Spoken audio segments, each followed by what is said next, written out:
Many years ago, I went on a Passover retreat in the desert in Moab, Utah. The setting was amazing and probably similar to what our ancestors experienced as they left Egypt and wandered in a different desert near a different Moab.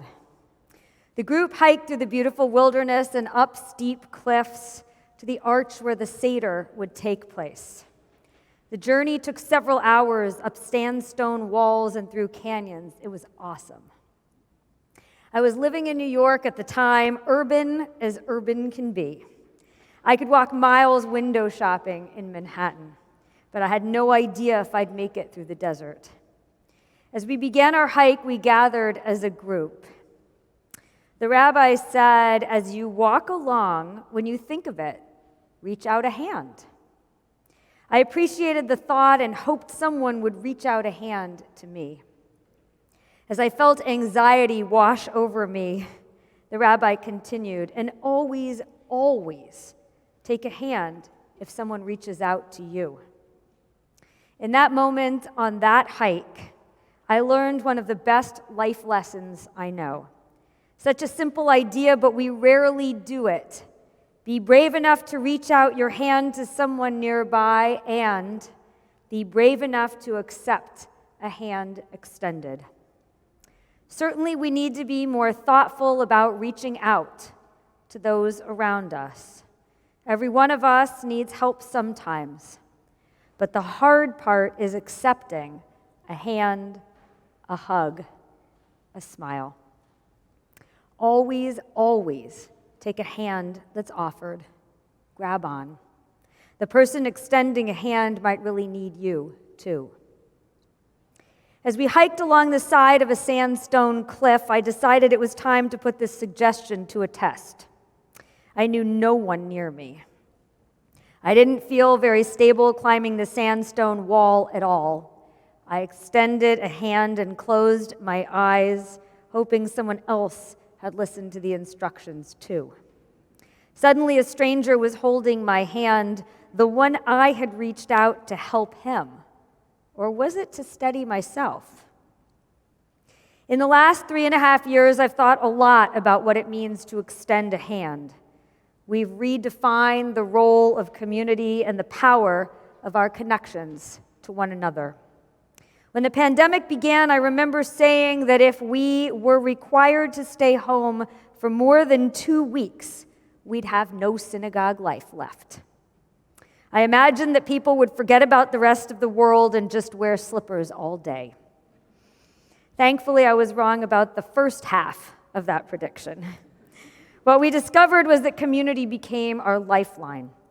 We gathered together at 6 p.m. on Fridays, even when time seemed to have stopped entirely. We came into each other's homes via tiny rectangles on a screen. We greeted and smiled and engaged. We relied on each other for discussions about medical findings, current events, and all manner of new and perplexing issues that we had to address. Just seeing each other became incredibly important. Slowly, as we've been able to be back together in person more and more, we've cherished the opportunities to get close to other people, to see the twinkle in someone's eyes when they smile, to bump elbows as a greeting, or even to give a hug. Oh, how human interaction is important for life.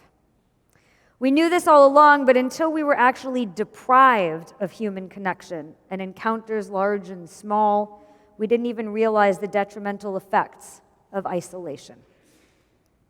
Here at Shereth Israel and in San Francisco, we were so lucky to avoid much of the worst of the hospitalizations and death counts that many parts of the world endured, but still the pandemic took a tremendous toll on us, on our mental health, on our feelings of safety, and on our souls.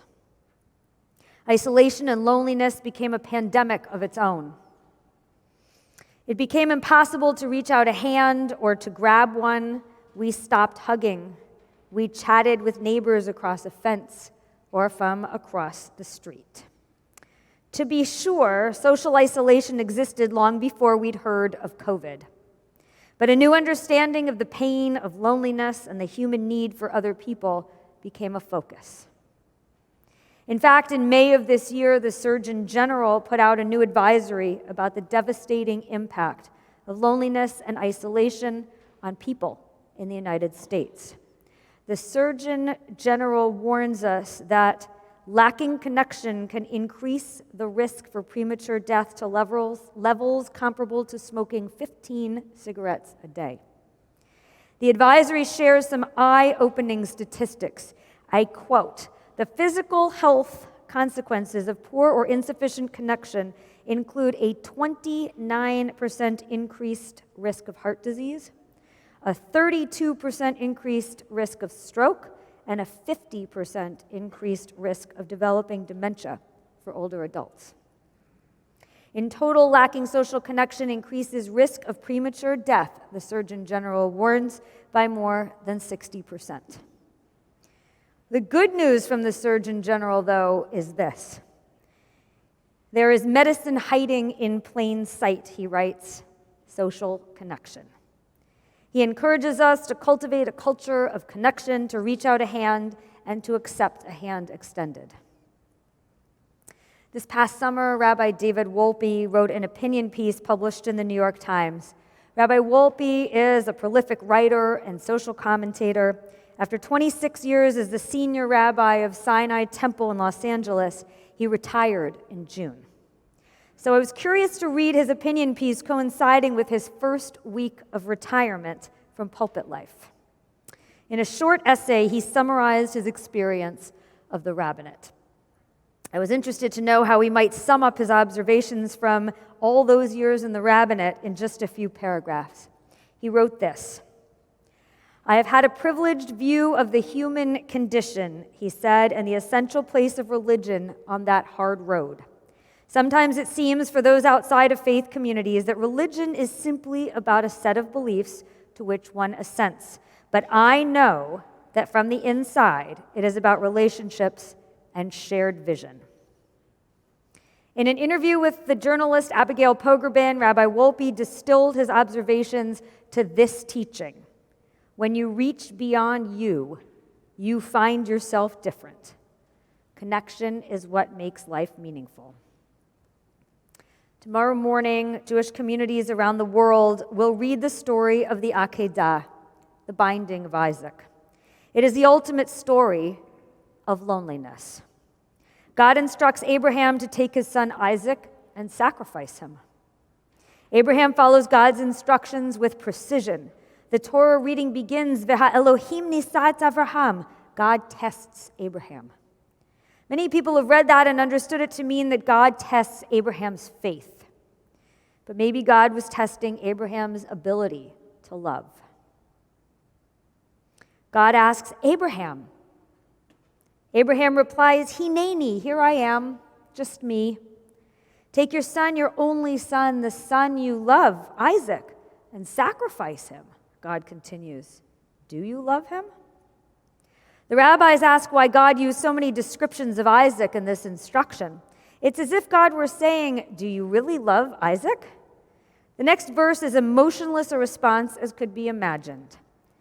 Abraham wakes up early in the morning, saddles his donkey, splits the wood for the offering, builds an altar, places Isaac on the altar, and raises the knife to slaughter him. All without a trace of love. Suddenly a voice calls out from the heavens and stops Abraham from plunging the knife into his son. Abraham, Abraham, the voice screams. Shaken, Abraham finally raises his eyes and sees a ram. A ram caught by its horn in the thicket nearby. That horn becomes our shofar. The Akedah is the ultimate story of isolation and emptiness. It shows us the damage that can be done when we don't love enough. After this nearly tragic incident, Abraham and Sarah, his wife, are estranged. They never speak again. I can't say I blame her. If my husband tried to sacrifice our son, it wouldn't go well either. But this scene exposes Abraham's isolation from everyone. Abraham and Isaac also have no relationship. The ram's horn that shakes Abraham from his numbness and isolation does the same for us. The sound of the shofar shatters our isolation. It calls us to human connection. Over the last 3.5 years, we've become acutely aware of the pain of isolation. We learned that being with other people and that connecting with other people is crucial to our well-being. We learned that we need each other a lot. We learned that the key to survival is reaching out a hand whenever we can and taking a hand when it's extended. The Atlantic magazine has been publishing a series of articles on the value of faith communities. One I particularly liked the title of popped into my inbox in January. Can more church heal what ails the lonely heart? The article concludes that we need community for hope and purpose. I believe the author's right. A synagogue community of incredibly diverse people who share life together is a powerful place to be. By asking questions through a Jewish lens, by debating and discussing, by connecting to other people who ask the same questions, we form a bond that is a lifeline. Being part of a community creates hope and gives us purpose. By reaching out a hand, we connect with someone else. And just as importantly, we can get the connection that we so deeply need. We help each other survive. It's not just useful advice for hiking in Moab. It's how we should all live together. This community is one in which we can connect with other people wherever they are on their journey.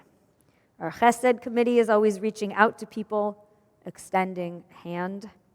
In fact, there are postcards on the table outside, and you can sign up to become a part of Chesed. Through hamotzi and chicken soupers, we bring much-needed nourishment of body and soul to so many in our community. Through our study groups and our friendship circles, we encourage people to explore their lives together. As I thought about the power of human connection, I was transported in my mind back to when I lived in Phoenix. I was 29 years old when I moved to Arizona to become a rabbi at a synagogue there. It was a crazy adventure. I knew nothing about the desert Southwest except that I thought cacti were pretty cool. I moved into a little house in what was effectively a retirement community. I stood out. My tiny convertible sports car didn't help me stay under the radar either.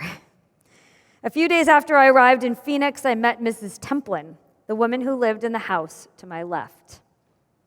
One morning, she walked outside to get her newspaper, just as I was walking outside to get my newspaper. She waved to me. "Are you the new rabbi?" she asked. "I'm Methodist." "Do you like grapefruit? In a couple months, my tree will be full of grapefruits." She smiled and turned towards her house. I was slightly bewildered. My new neighbor turned back to me and said, "By the way, if you ever want to bring your dinner over and have some company, you're welcome to sit with me so you won't be lonely." I smiled at her. "Thanks," I said. "And if you feel lonely, I'll be happy to come sit with you too." I had no idea how important that invitation would prove to be. Soon after I moved in, my new neighbor brought over a little gift, a spirit woman, a Native American symbol who represents the interconnectedness of people. The doll was made of paper mache and looked like she was dancing. I hung the spirit woman by the window in my kitchen, and I looked at it every day. The hot desert summer turned into a very pleasant winter. Sometimes I'd come home from work and find a bag full of grapefruits by my door. I loved them. On the other side of our shared patio wall, Mrs. Templin thought of me and picked grapefruits for me. Winter turned into spring and then summer again. That June, Mrs. Templin died. On the first really hot night of the summer, she put on her bathing suit, grabbed a towel and her portable radio, and opened her sliding glass door. She got into the pool, and then she died. On the other side of the wall sat a young rabbi reading. I had no idea what was happening just a few feet away. I heard a radio and looked up. I went back to my book. I didn't know then that I had in fact taken Mrs. Templin up on her invitation to sit with her. She wasn't alone when she died. I wonder if Mrs. Templin knew on the day we met that she was inviting me to be there at the end of her life. She reached out her hand to me so that I wouldn't be alone, nor would she. After Mrs. Templin died, her son Tom flew in from Montana. "I'm so sorry about your mom," I told him when we met on the driveway. "I was there when she died, but I didn't know it." "What do you mean?" he asked. I told him the story about sitting outside in my garden that night. I told him I was reading, preparing for a class I was teaching on the prophet Isaiah.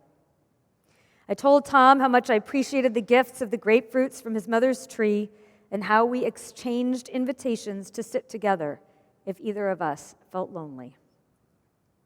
Tom invited me to read from Isaiah at his mother's funeral.